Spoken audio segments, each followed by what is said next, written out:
T point जो है, कुछ लोग कहते हैं टी पॉइंट अच्छा होता है, कुछ लोग कहते हैं टी पॉइंट अच्छा नहीं होता। आज हम एनालिसिस समझते हैं कि टी पॉइंट अच्छा है या नहीं है। आज हम जो बात कर रहे हैं नॉर्थ के टी पॉइंट की बात कर रहे हैं, यानी कि आपका घर यदि नॉर्थ फेसिंग है और सामने से कोई सड़क आ रही है और आपके घर में टी पॉइंट बन रहा है, तो क्या आपके जीवन में प्रभाव होगा।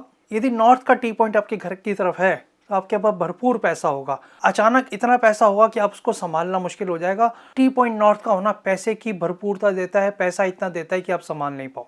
लेकिन जब भी कोई चीज़ अच्छी चीज़ आपकी ज़िंदगी में आती है तो कुछ ना कुछ बुराई भी साथ लेके आती है। जब नॉर्थ का टी पॉइंट आपको भरपूर पैसा देगा, लेकिन इस जगह के ऊपर जो साउथ ईस्ट है वो बच्चों का जोन भी है, तो बच्चों की बिगड़ने की संभावना बढ़ जाएगी।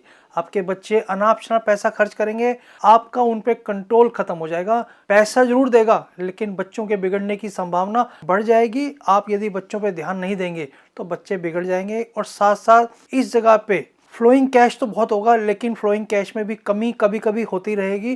प्रॉपर्टी बहुत होगी, ये जब आएगा नॉर्थ का टी पॉइंट तो प्रॉपर्टी बहुत देगी, नेम फेम देगी, लेकिन इस जगह के ऊपर जो बच्चों का बिगड़ना है वो हो जाएगा। इसलिए बच्चों का आपको ध्यान रखना है यदि आपका नॉर्थ का टी पॉइंट है और आपके पास भरपूर पैसा आ रहा है। लेकिन दूसरी चीज, साउथ वेस्ट में स्टेबिलिटी का जोन है। आपके संबंधों में स्टेबिलिटी कम हो जाएगी या खत्म भी हो सकती है, लड़ाई झगड़े हो सकते हैं, आपके जीवन में कलह आ सकती है, जो पैसे की वजह से भी हो सकती है और दूसरे कारणों से भी हो सकती है। इसलिए यदि नॉर्थ का टी पॉइंट है, जब पैसा आ जाए तो हमें इसकी रेमेडी जरूर कर लेनी चाहिए।